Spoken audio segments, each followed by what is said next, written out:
In 2023, West Ham will become the first ever English side to win the UEFA Conference League after beating Fiorentina 2-1 in the final. And this side will be captained by no other than Declan Rice. And after this impressive season, the Englishman would attract interest from clubs all over Europe, with Arsenal being the ones lucky enough to get their hands on him after signing him for over 100 million. And while this looked like a new era for West Ham, with them signing Edson Alvarez and Mohamed Kudus, both from Ajax, to bolster the squad, but things didn't really go to plan after a disastrous start to 2024, which saw them get knocked out of the FA Cup after an embarrassing replay performance against Bristol City, had them putting in shameless performance after shameless performance in the league, and also saw them getting knocked out of the Europa League in the quarter-finals against Bayer Leverkusen. And obviously, their failed loan experiment with Calvin Phillips, it saw them finish 9th. And it saw Moyes leave at the end of the season, which saw Julian Locatelli take over. And with a few signings and a few players going out the window, I honestly believe West Ham are the dark horses for this upcoming Premier League season. And they really are the team to keep your eye out for. But before I go into explain why I think West Ham are the team to keep an eye on this season, please do not forget to comment down your thoughts down below on who you think are the dark horses for this Premier League season, and give me your reasons why. Also, don't forget to like the video if you enjoyed it. Really does help the channel out, and subscribe to the channel if you haven't already. We're at like 430 subscribers as I record this video, and your support has been amazing. Literally, we were on like 300 and something subscribers like just over a week ago, so your support really has been amazing. If we could reach 500 subscribers by the end of the year, I would not complain, especially considering I started this year on less than 100 subscribers, so it really is impressive growth, well, from my standards anyway. And obviously, if this is the first video of mine you're watching, please do check out the rest of the videos on the channel. You definitely will not be disappointed, and it might even encourage you further to subscribe to the channel. With all that being said, let's get into why I think West Ham are the dark horses for this upcoming Premier League season. So let's actually look at where I think West Ham were going wrong last season. And I think the main issue they had was squad depth. Squad depth across the squad was weak. It's either they didn't have competitive enough players as backups in that position, or they just point blank didn't have players as backup in that position. And I think the most obvious place where they were missing depth and missing quality was as a striker. Their front man, it was quite lackluster. Obviously, you have Antonio. He's the main striker, the main focal point for West Ham. Causes a lot of problems with his physicality, his positioning, and his pace, right? But he's not the best goal scorer, and he doesn't have the best injury record either. So, in his absence, they had to play Danny Ings up top, who got a whopping 1 goal involvement in 30 matches last season. And they obviously had to play Bowen up top, and obviously he got the goals and assist return that you'd hope from an attacker, but I just don't think he's good enough as a 9 to be an out-and-out 9, and he's definitely better playing off of the striker out wide on the right compared to playing through the middle. So, you know, and then even when Antonio was fit, he got 9 goal involvements in 32 matches. So their 2 out-and-out strikers got, 10 goal involvements in a combined 62 matches. It's not great, is it? But they look to have solved that issue by signing Nicholas Füllkrug from Dortmund for 27 million, who is a proven striker in the Bundesliga anyway. And obviously that doesn't always translate to the Premier League. You look at players like Werner, because they struggle to play against a low block, with obviously a lot of Bundesliga teams playing with a high line instead of a low block. But I think Füllkrug definitely improves the West Ham team. He's a big striker. He's a bully. He's physical, and that's definitely, I think, what West Ham need. Obviously, he got 26 goal involvements last season in 46 games. Obviously, playing for Dortmund in the Bundesliga, got to a Champions League final. Scored goals in the Euros. Obviously, he scored goals in the Champions League as well. So he's scoring goals in Europe's elite competitions. I definitely think he should be able to translate this form into the Premier League. And obviously, West Ham haven't really had an out-and-out goal scorer for a striker in a while. I think the one that sticks out in my mind is Arnautovic. Since then, obviously, they have had Antonio that whole time, but I just don't think he's quite the goal scorer that you need up top. Obviously, the rest of his game, the rest of his attributes are very impressive and are very important to how West Ham play. But if you want someone that's just going to be up there scoring you goals, I think Fulkrug is definitely the man.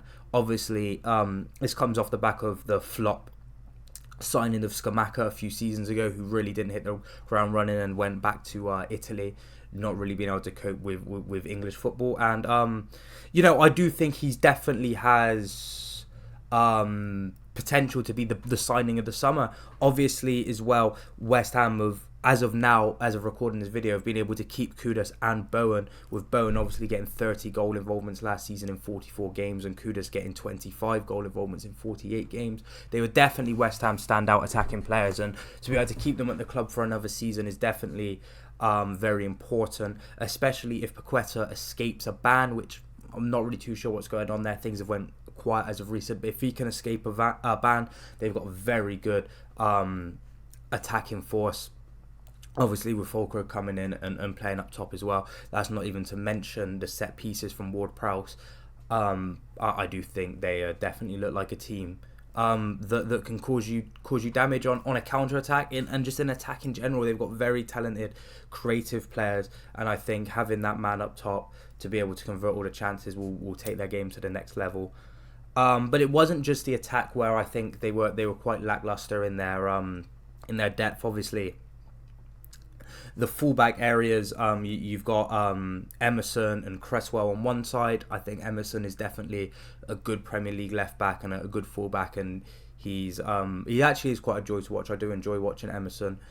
Cresswell not so much, but mostly on the other side where you've got Soufal, and Soufal is a good player, very very solid wing back, good going forward, and he's okay defensively. But I think bringing in Wan-Bissaka for 15 million from Manchester United is definitely an improvement. He might not be as good as going forward as Soufal, but he's younger and he's able to defend a lot better. He's so solid defensively.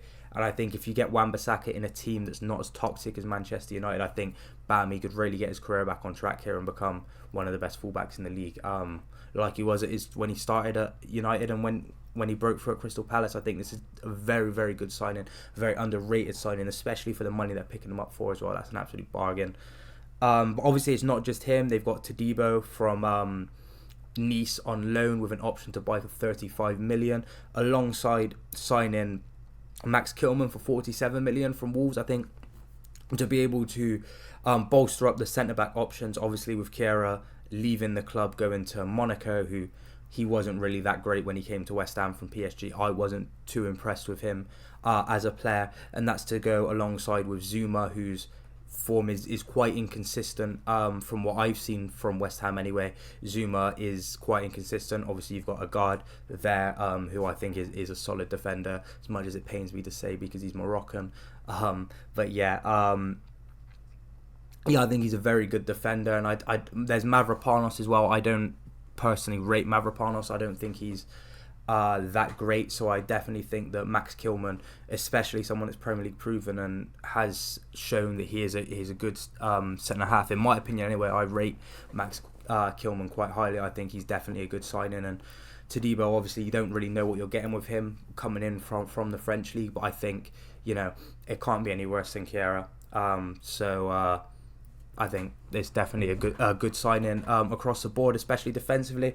And obviously you've got Somerville coming in from Leeds as well, who definitely impressed towards the end of Leeds' time in the Premier League and also in the Championship. And he looks like some player. He looks like a very dangerous player on the wing, and to replace Benrahma, who unfortunately, as much as it pains me to say as well, because I really like Benrahma, especially for the international team as well, he didn't have the best West Ham career.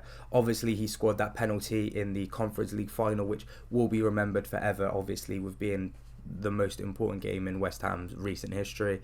But other than that, you can't really name many standout moments from Benrahma. He was very hot and cold, and the way it ended, especially with that red card against Bristol City in the FA Cup, it was a bit of a disaster. But he goes to Lyon, bringing in Somerville, someone younger, someone more exciting, is definitely a step up. And I think if you get him playing quite well. If you get Somerville and Fulkrug to hit the ground running, I do think West Ham really can push for the European places and be knocking on the door for Champions League potentially. Obviously, you've got Aston Villa as well, who've strengthened, and Aston Villa look good, but with their Champions League football, they might drop off in league performances. So I definitely feel like some of the Europa League and maybe even that final Champions League spot is definitely up for grabs. And I think West Ham look good on paper. They look very, very good, and I'm very excited to see how their season pans out. And if there's any West Ham fans in the comments, please do let me know what you make of this transfer window, because like I said, I think it's quite exciting. You've made some very good signings here on paper, and I think is definitely the tools to be a top top half team, well, not top half team, but you know what I mean, like nearer the top, pushing those European places, getting back into Europe, and competing for trophies again. I think they definitely also have the potential to win a domestic trophy, whether that be the Carabao Cup or the League Cup. The talent is there,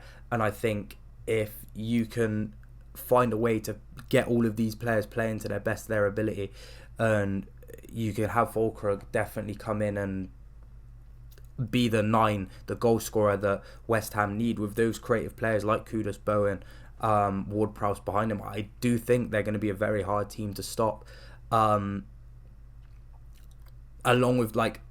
with Crystal Palace as well. I think West Ham and Crystal Palace have the huge potential to be very dangerous, especially with some of the signings both teams are getting over the line. And I think it's going to be a very interesting battle for European football as a whole next season, with some of the teams that you've got in and amongst fighting for it. And I think West Ham are definitely one of those teams. So again, let me know in the comments down below what you think of the transfer window so far, which you think have been some of the better signings, which teams look to be significantly better coming into the season, and which teams look a lot worse off compared to where they ended last season. Please do let me know. Obviously, like the video if you enjoyed. All your support is very much appreciated, and subscribe to the channel if you haven't already. Remember, try to get to 500 subscribers by the end of the year. That would be amazing. And check out the rest of the videos on the channel by clicking the channel button down below, or waiting until I finish this sentence and clicking one of the 2 videos that is going to be provided in my little end screen, the little purple thing that pops up at the end of the rest of my videos. But with all that being said, I have been Nathan, and I'll see you in the next one. Peace. Shut down cases, they belly dots to the can't see faces, chasing the bad guy chase it. You don't wanna be the one like Ace and like G-Take, trying to turn them out wasted. Aye, tell a bad bitch come break it, body come mad, come shake it, then get back to the basics, bro, done shut down cases, they belly dots to the